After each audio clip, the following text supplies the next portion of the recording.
CBI अधिकारी बनके 1 करोड़ 34 लाख रुपए ठगी का मामला। और स्टोरी ऐसी क्रिएट कर दी कि एक आम इंसान सोच ही नहीं सकता कि ये स्टोरी रियल है या फिर फेक है। दिमाग काम करना बंद कर देता है। अगर आपके साथ में भी कुछ ऐसा होता है तो सावधान रहिए, सतर्क रहिए।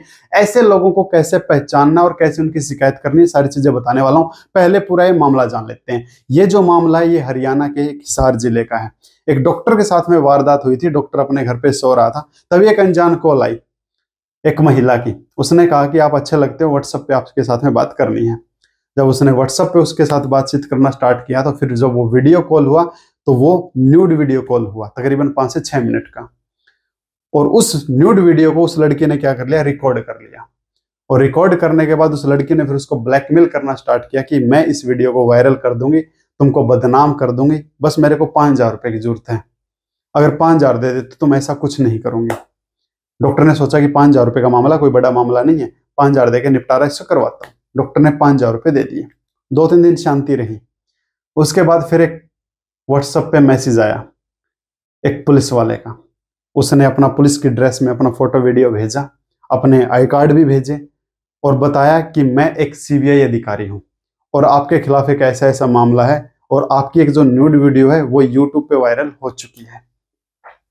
और अगर आप उसको डिलीट करवाना चाहते हैं ना तो हमारे एक टीम मेंबर का, यानी कि हमारा जो एक टीम मेंबर जो यूट्यूब में है, हमारे एक यूट्यूब अधिकारी का आपके पास कॉल आएगा। ठीक, आप उससे बात कर लेना, वो आपकी वो वीडियो डिलीट करवा देगा। डॉक्टर ने सोचा कि ये मेरा हमदर्द है।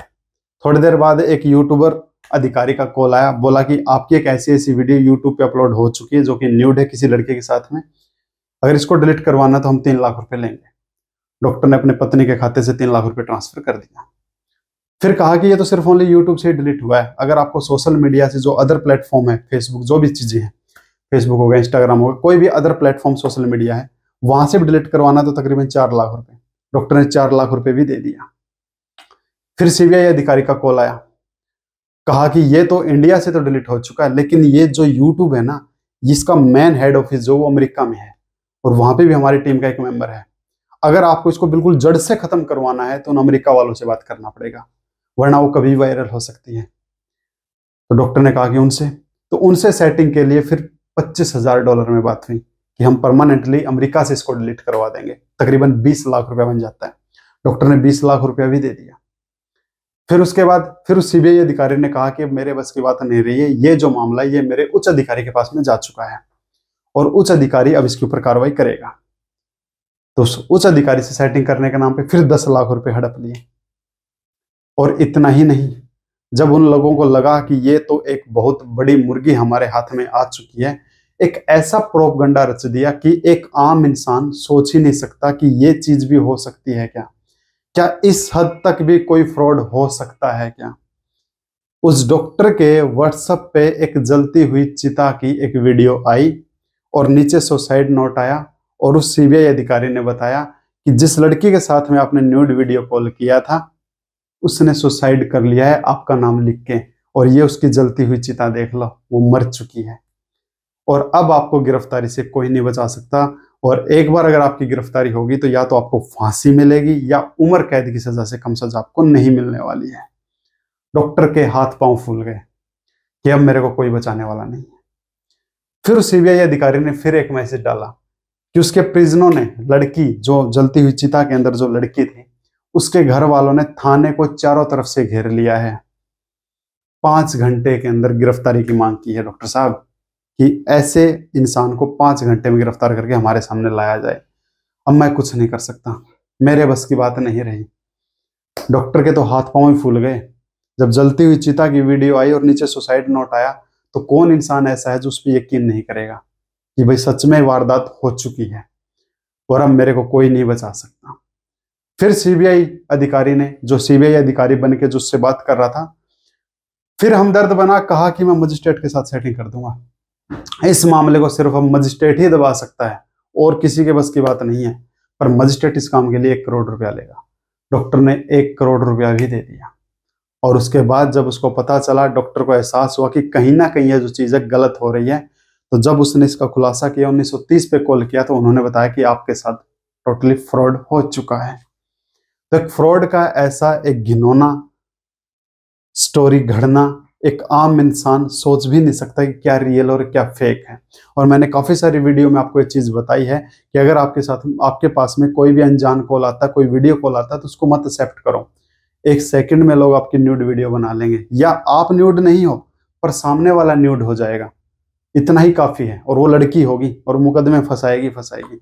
और अगर ऐसा हो जाता है तो आपको करना क्या है, अब वो चीज देख लो। मैं हल्का फुल्का बता भी देता हूँ। देखो, 8 अगस्त को दोपहर 4 बजे डॉक्टर अपनी कोठी में सो रहा था, उसके व्हाट्सएप पे अनजान नंबर से कॉल आई, जिसे रिसीव करने पर स्क्रीन पर एक महिला थी। उसका चेहरा नहीं दिख रहा था। उसने कहा चैटिंग करने क्योंकि आप अच्छे लगते हो। उसकी बातों से फंसकर जैसा बोलती गई वैसा कर दे गए। 6 मिनट 54 सेकंड तक वीडियो कॉल पर न्यूड होकर 5,000 रुपए की मांग की। उसने बताया कि यूपीआई ऐप प्रयोग नहीं करता। वह बोली कि सारी वीडियो बना ली, अगर पैसे नहीं भेजे तो उसको वायरल करके बदनाम कर दूंगी। इससे डॉक्टर काफी डर गया। फिर 12 अगस्त को, यानी कि 8 अगस्त के बाद 12 अगस्त, 4 दिन के बाद में 12:10 डॉक्टर के पास एक नंबर से वीडियो कॉल आई। स्क्रीन पर पुलिस वर्दी में एक अधिकारी दिखा, जिसने खुद को सीबीआई इंस्पेक्टर बताया। उसने कई आरोपी पकड़ने सहित अपने आई कार्ड पर दस्तावेज की फोटो भेजी। वह बोला कि आपका एक अश्लील वीडियो आया है, वायरल नहीं होनी चाहिए, तो हमारे यूट्यूब अधिकारी से बात करें। एक नंबर से वॉइस कॉल आई। यूट्यूब से वीडियो हटवाने के लिए बोलकर 3 लाख रुपए मांगे, जो कि पत्नी के खाते से उसने बताए खाते में ट्रांसफर कर दिए।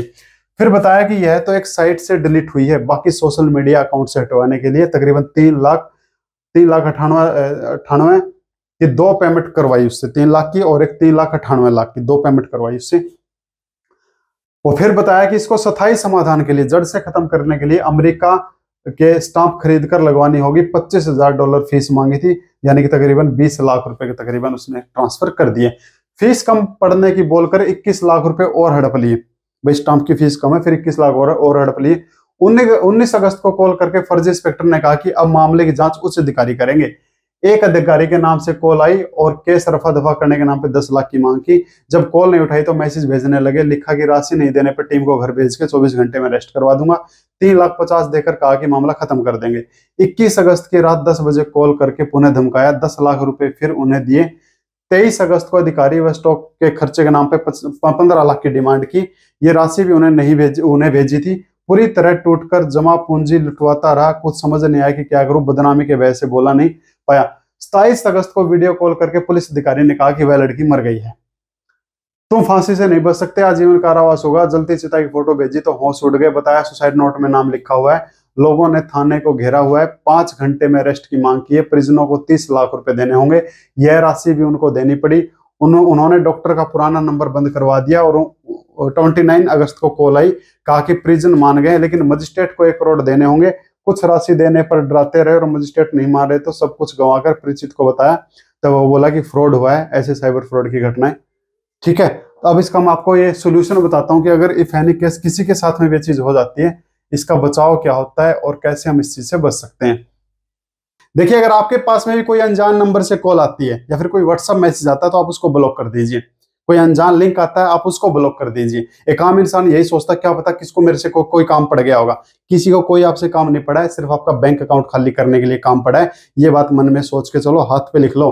किसी को ओटीपी नहीं देना, कोई ऐसा अनजान नंबर नहीं उठाना। अगर किसी को ज्यादा खुजली होगी ना तो अपने आप अपने आइडेंटिफाई बता देगा कि मैं कौन हूँ। ठीक है, फिर अगर आप उसको जानते हो तो आप उससे बात कर लो। फ्रॉड बहुत चला हुआ है, अभी मैंने आपको जैसे बताया भी था। लेकिन अगर आपके साथ में कुछ ऐसा हो भी जाता है या आपको लग रहा है तो एक चीज हमेशा ध्यान में रखना, एक नंबर नोट करके रख लेना। एक तो 1930, आप 1930 पे कॉल कर देना कि कोई आपके साथ में ऐसे ऐसे कोई भी फ्रॉड हुआ, चाहे 1 रुपए का ही क्यों ना हुआ हो। ठीक है, अगर आपके साथ में अभी तक फ्रॉड नहीं हुआ है, कोई ऐसा वीडियो वाला मामला हो चुका है और आपको ब्लैकमेल किया जा रहा है, तो उसके लिए भी एक ऑप्शन है। उसके लिए ऑप्शन है, जो भी आपका नजदीकी पुलिस स्टेशन है, आप वहां के हेल्पलाइन नंबर पे कॉल कर सकते हैं, या फिर वहां पे जाके आप उसकी एफआईआर दर्ज करवा सकते हैं कि इस नंबर से आपको क्या किया जा रहा है, ब्लैकमेल किया जा रहा है। और वो जो मुकदमा बनता है वो 308 BNS का मुकदमा बन जाता है। इसके अंदर बड़ी भयंकर सजा है, 2 साल से लेके इसमें 10 साल तक की सजा का प्रावधान है। अगर कोई भी ब्लैकमेल करता है तो इस पूरे मैटर के अंदर अगर आपने एक भी पैसा नहीं दिया तो यहाँ से स्टार्टिंग हो जाती है, और पैसे दे चुके हो तो फिर 7 साल से स्टार्टिंग हो जाती है। तो आपको घबराने की बिल्कुल जरूरत नहीं है। ठीक है, लेकिन काफी सारे लोगों ने ये भी मेरे को बताया कि सर जो ब्लैकमेलर है ना वो तो स्टार्टिंग में 1000-2000 मांगता है, अगर हम पुलिस स्टेशन चले गए वो तो डायरेक्ट 5000 मांगेंगे। तो ये भी एक अपने इंडिया के अंदर एक बड़ी दुखद बात है कि लोगों की सहायता के लिए जो एक टीम बनी है वो लोगों की सहायता एक्चुअल में कर नहीं रही है। ठीक है, लेकिन सभी एक जैसे नहीं होते हैं। फिर भी अपना काम प्रयास का होता है। अगर हमने किसी के खिलाफ में एफआईआर दर्ज करवा दी तो कम से कम वो क्या करेगा, अपने पास तो दोबारा कॉल नहीं करेगा, वो समझ जाएगा कि ये समझदार है ये इंसान, इसने जाके कंप्लेन कर दी है। तो अगर आपके साथ कुछ ऐसा होता है तो आप सावधान रहिए, सतर्क रहिए। और मैं बता चुका हूँ, कोई भी अनजान कॉल है, व्हाट्सअप है, इग्नोर कर दो भाई, कोई किसी का नहीं है, सब पैसे लूटने के चोर बैठे हैं। ठीक है, ये बात ध्यान में रखना। तो चलो, थैंक यू माय डियर। फिर मिलते हैं किसी कंटेंट के साथ में, उस कंटेंट के साथ में जो आप चाहो और आप क्या चाहते हो।